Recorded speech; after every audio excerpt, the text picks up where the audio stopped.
Shalom, Yashala, Shalom. Dawarabban Yashala coming out with another episode of bringing out those precepts.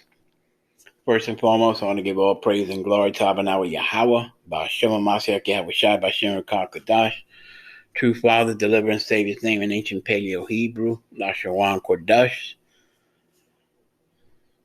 Hope everybody's doing most high blessed. Again, Dawarabban Yashala coming out another episode of bringing out those precepts. I'm going to title this Sit Down Negroes, the Indigenous, and Natives are the biblical Hebrew Israelites. Negroes, Indigenous, and the Natives are the biblical Hebrew Israelites. Okay, let's get into it. First precept, let's go to the book of Romans. Talk about who are the Israelites. Romans 9 and verse 4, and it reads, Who are Israelites? To whom pertaineth the adoption, and the glory, and the covenants, and the giving of the law, and the service of the Most High, and the promises. Romans 9 and 4, who are Israelites, to whom pertaineth the adoption, and the glory, glory is the kingdom, the covenants, both the new and the old covenants were only given to Israel. The giving of the law was only given to Israel. And the service of the Most High from Genesis through Revelation, to include the Apocrypha, it's only given to Israel. And all the promises from Genesis to Revelation, to include the Apocrypha, is given to Israel. Okay? Now I'm going to get another disclaimer. Let's just go to Romans chapter 2 and verse 14. And it reads, For when the Gentiles, which have not the law, do by nature the things contained in the law, these having not the law are a law unto themselves. Okay, I just wanted to prove this point, that Israel is giving the laws, and the Gentiles, the heathens, have not the law.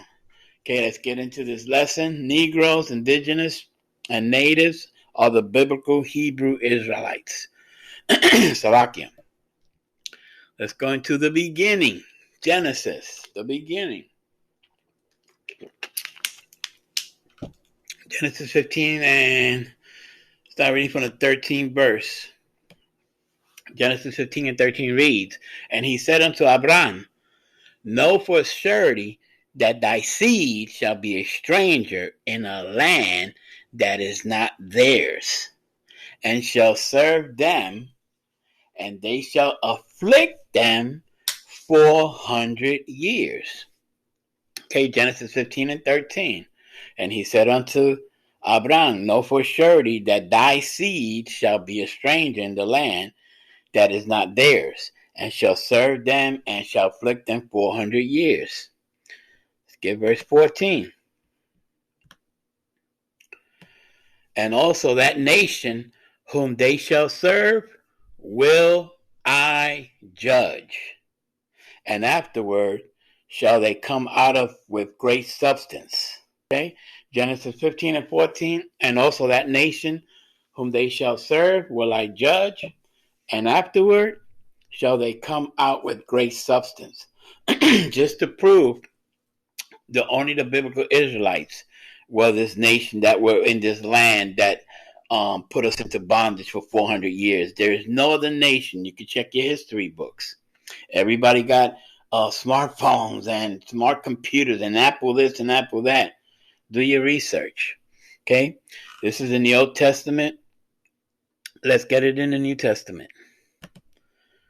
Let's get it in the New Testament. Book of Acts chapter 7 and verse 6.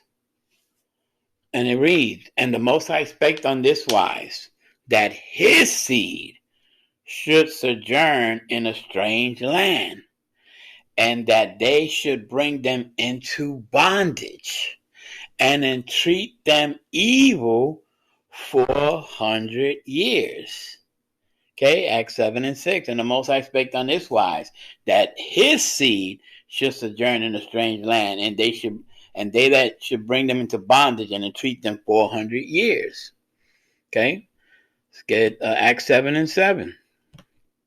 This is a precept to Genesis, the 15th chapter. Acts 7 and 7. And the nation to whom they shall be in bondage will I judge. So we know here, so-called the Americas, the United Snakes of America, we know is the land where the transatlantic slave trade took place. So we know that it's talking about this place. You can't, history proves it. You know what I mean? Do your research. And the nation to whom they should be in bondage will I judge, said the Most High. And after that, they should come forth and serve me in this place. Okay, and that's the kingdom. Let's get another precept. Go to the book of Deuteronomy. Salakia, the 28th. And I'm going to start reading from the 45th verse. Deuteronomy 28 and 45. Moreover, all these curses shall come upon thee, and shall pursue thee, and overtake thee, till thou be destroyed, because thou hearken not unto the voice of Yahweh thy power, to keep his commandments and his statutes, which he commanded thee. Okay, so we know that we're the ones under this curse, the Deuteronomy curses. We're the ones that were put into bondage, as we just read in Genesis and precepted in the book of Acts. Okay, so we know, moreover, these curses shall come upon thee, and shall pursue thee, and overtake thee, till thou be destroyed, because thou hearken not unto the voice of Yahweh thy power, to keep his commandments. We still fail to hearken, and the Father put his plagues on us. It's only to the children of Israel. Let's keep reading. Deuteronomy 28 and 46. And they shall be upon thee for a sign and for a wonder, and upon thy seed forever. And they shall be upon thee. What? These curses shall be upon thee for a sign and a wonder, and upon thy seed forever.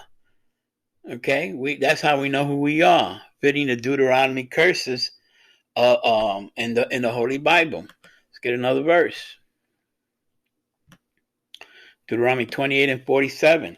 Because thou servest not Yahweh thy power with joyfulness and with gladness of heart, for the abundance of all things. Deuteronomy 28 and 48. Therefore shalt thou serve thy enemies, which Yahweh shall send against thee, in hunger, in thirst, and in nakedness, and in want of all things. He shall put a yoke of iron upon thy neck, until he have destroyed thee. Okay, we still didn't want to hearken, so the Father put our enemy over us, and they still over us to this day in this demonic land, the United Snakes of America. Okay, thou wilt serve thy enemy, which Yahweh shall send against thee in hunger. Where do we have to go get our food? The enemies. We don't own none of these stores out here. Thirst, water. Where do we have to? If you don't pay your water bill, if you don't get water, okay, even though it's freely from the heavens, from the Most High, but these devils. That's why we know that we are, cursed. Payments of curses here, pursuant to Barak, the 3rd chapter, the 8th verse. Okay. Thou shalt therefore serve thy enemies, which Yahweh shall send against thee in hunger. Again, we don't own the stores. In thirst, if you don't pay that water bill, see if you're going to get water coming through them pipes. Nakedness, you want clothing. We have to go to our enemies.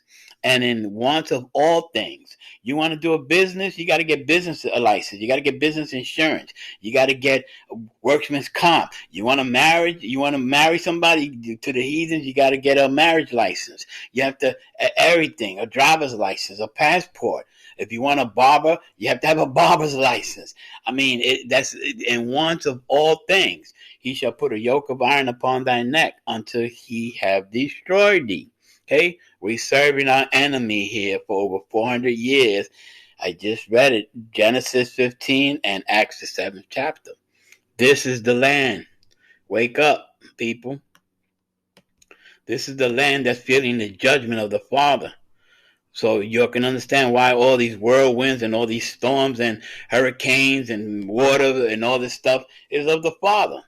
Deuteronomy 28 and 49. Yahweh shall bring a nation against thee from far, from the ends of the earth, as swift as the eagle flieth. A nation whose tongue thou shalt not understand. Okay? Read it again. Deuteronomy 28 and 49. Yahweh shall bring a nation against thee from far, from the ends of the earth, as swift as the eagle flieth. A nation whose tongue thou shalt not understand. Okay? Let's look at this nation, this demonic nation. There you go, the eagles. You can see it all.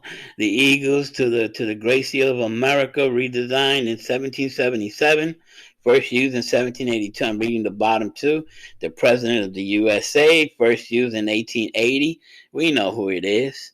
Okay, we know who it is.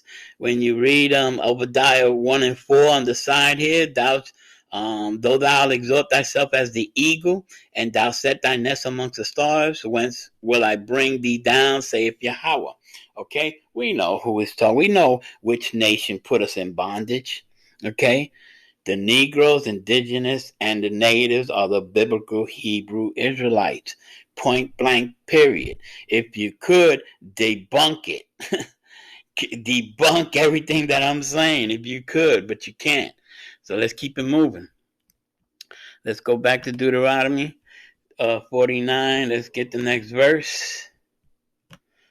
49 and 50, a nation of fair countenance, which shall not regard persons of the old, as you see, the United Snakes, nor show favor to the young, gunning them down in the streets, where the United Snakes. Okay, a nation of fair countenance, which shall not regard the persons of old, nor show favor to the young. Okay. Deuteronomy 28 and 51, and he shall eat the fruit of thy cattle and the fruit of thy land until thou be destroyed, which also shall not leave thee either corn, wine, or oil, or the increase of thy kind, or flocks of thy sheep, until he have destroyed thee. They took everything: our language, our heritage, our culture. They took everything. Our land. Okay, point blank. Period. We know who they are.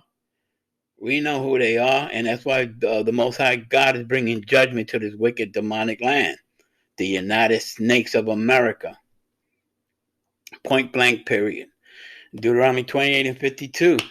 And he shall besiege thee in all thy gates, unto thy high and defense walls come down, wherein thou trusteth throughout all thy land. He shall besiege thee in all thy gates throughout all thy land, which Yahweh thy power hath given thee. Okay, let me just drop down here. Let's get slavery in the Deuteronomy 28 and 68. Talk about, okay, because we still fail to hearken to the Most High. So we have to understand, he put us into bondage.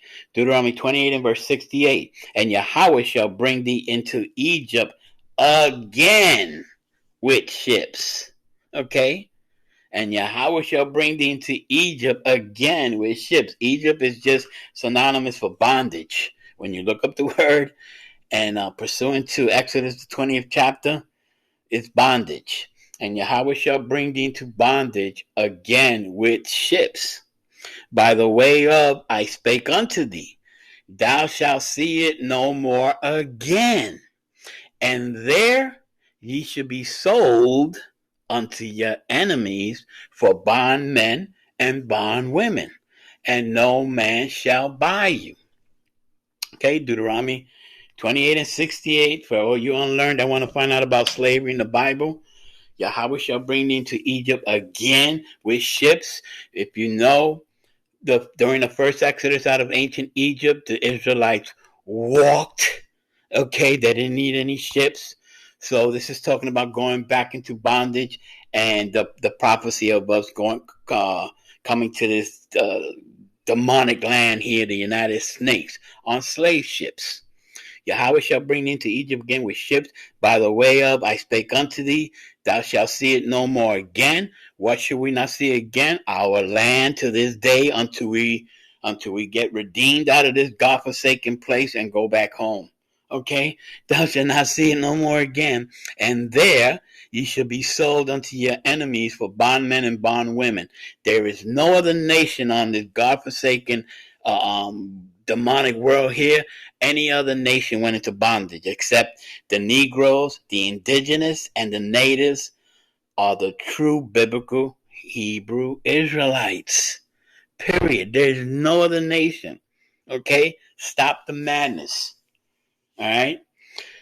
Thou shalt see it no more again. Thou shalt be sold unto your enemies for bondmen and bondwomen. No man shall buy you. When you look up that word buy in the in Hebrew is redeem. No man shall redeem you, because the only one that can do it is Yahweh Shai HaMashiach, who this world ignorantly calls Jesus the Christ. But we know he's a Hebrew Israelite, and we're going to cover that in a couple of minutes. Okay, let's get another precept. I made a statement about that we walked, out of ancient Egypt. Bible says, prove all things. Exodus 14 and 29. But the children of Israel walked upon dry land in the midst of the sea, and waters were a wall unto them on their right hand and on their left. This is when we crossed the Red Sea. Just wanted to make that point. Okay, so after the exodus out of ancient Egypt, we still didn't want to hearken, so the Father put us back into slavery, and the second time with ships. For all you unlearned that can't put this puzzle together, the Negroes, the Indigenous, and the natives are the true biblical Hebrew Israelites. Point blank, period. If you could debunk it, give it your best shot. Give it your best shot. Now let's talk about some of the prophets and the Hebrew Israelites. Okay, let's go to Job. Let's go to Job. Job 30 and 30. And it reads, my skin is black upon me. My skin is black upon me, and my bones are burned with heat. Okay? So we're going to go into the King James Bible, Blue Letter Bible, break it down. As you see right here, Job 30 and 30, my skin is black upon me, and my bones are burned with heat. Okay, we're going to get the etymology of the word. Okay, I'm just going to break skin down for edification, because too many scoffers thought, it's not talking about his skin. It's not talking about, it's talking about his condition. Okay, let's get it. The pronunciation, skin. Strong's H 5785. Or, as you see the transliteration. Okay, this is in Hebrew. Okay, biblical usage. Skin, hide. Skin of men, hide of animals. Okay, stop it. It's talking about his skin. That's for you scoffers. Let's go back and get the biblical usage. He says is black. Hebrew word 7835. Hebrew 7835. Let's get the pronunciation. Strong's H 7835. Shacher. Shacher. Shacher. As you see the transliteration. Okay, it's a verb. Let's get the biblical usage. Simple. To be black. To be black of skin. Shakor. A primitive root. Okay? To be dark in color. To be black. Okay, no matter where you look at it. That's why you need to break these words down in precept upon precept to get the understanding of the Bible. That's why there's so many unlearned people in this world, because they don't take the effort to and give it to the Most High so they can gain this understanding. Okay, so Job, what does he say? And I broke it down to be black. Point blank, period. If you could debunk it, go right ahead. Read it again. Job 30 and 30. My skin is black upon me. My bones are burned with heat. Let's go. Let's talk about King Solomon. Let's talk about King Solomon. Let's see what he says. Songs of Solomon, chapter 1, verse 5. And it reads, I am black, but comely. O ye daughters of Jerusalem, as the tents of Kedar, as the curtains of Solomon. Okay? I am black, but comely. That's where the saying came from years ago when I was growing up. I'm black and I'm beautiful. There was a song back in the 60s. All right, let's go get Songs of Solomon in the blue letter. You see it right here. Precept, I am black but comely, O ye daughters of Jerusalem, as the tents of Kedar, as the curtains of Solomon. Let's get it. I am black. Hebrew word 7838. Okay? 7838. In this precept, Songs of Solomon. Pronunciation. Strong's H 7838. Shachor. Shachor. And second entry, Shachor. Shachor. Okay? Easy outline biblical usage. Black. Period. In the strong 7838 of skin. Singular. Okay? Black. Period. Okay? There you go. Songs of Solomon 1 verse 5. I am black but comely, O ye daughters of Jerusalem, as the tents of Kedar. Let's find out, what about the Judah, the tribe of Judah? Let's get the tribe of Judah. That's where the Messiah comes from, the tribe of Judah. Jeremiah 14 verse 2. It reads here, Judah mourneth, and the gates thereof languish. They are black unto the ground, and the cry of Jerusalem is gone up. Judah mourneth, and the gates thereof languish. They are black. Let's go into the blue letter. There you go, the precept. Jeremiah 14 verse 2. Judah mourneth, and the gates thereof languish. They are black unto the ground, and the cry of Jerusalem is gone up. Okay. Salakia. Judah mourneth language, they are black. Hebrew word 6937. Hebrew word 6937. Let's get the pronunciation. Strong's H 6937. Kader. Kader. Okay.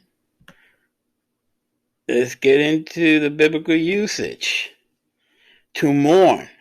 Be dark, to be dark, to be darkened. Okay.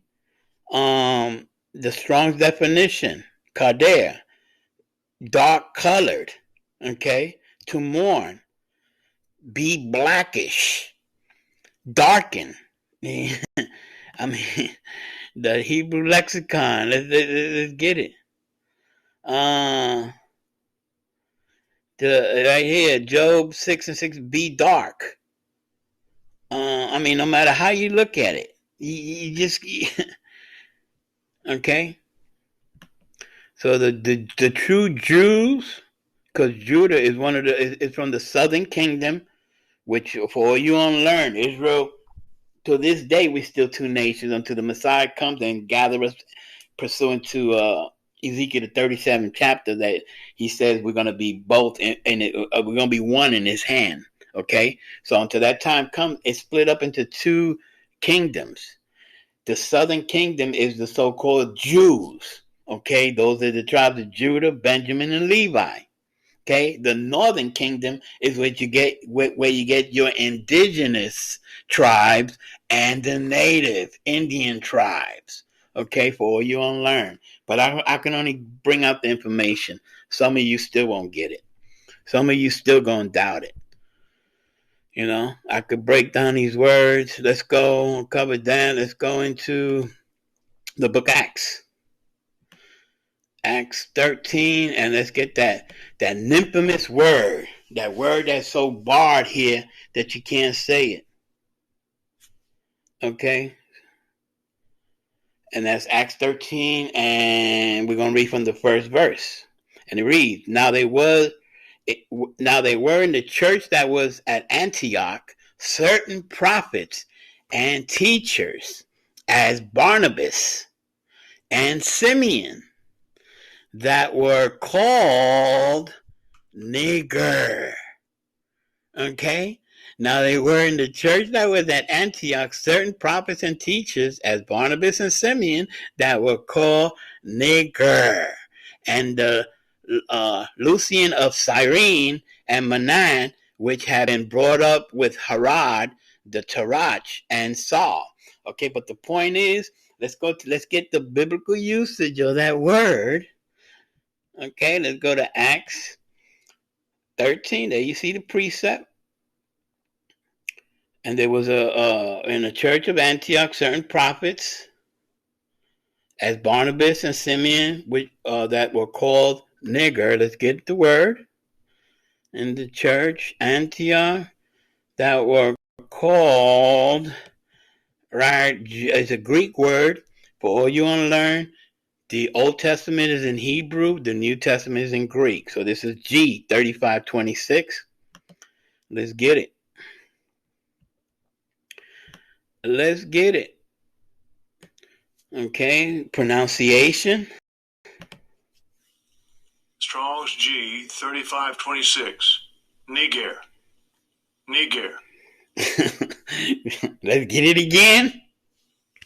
Strong's G 3526. Niger. Niger. Okay. Hey.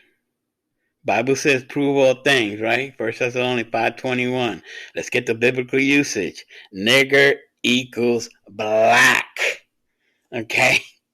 Stop it. The Negroes, the Indigenous, and the natives that were put into bondage on slave ships, we are the true biblical Hebrew Israelites. Point blank period. Point blank period. Okay? Bring it out one more time. Everybody says that this word is forbidden to say, but yet it's biblical.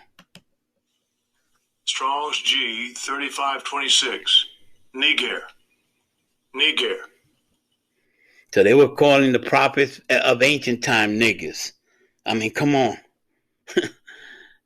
Why the Hebrew Israelites are the blacks, Hispanics, native of Indian and Negro descent. Thus saith the Lord, thus saith the Holy Bible. I'm going to stop here, Yasharal. I'm going to come out with part 2 with some other precepts bringing out the truth of the Bible, that the Negroes, the Indigenous, and the natives that were put into bondage on slave ships, we are the true biblical Hebrew Israelites. Stay most high blessed. And with that, I say shalom.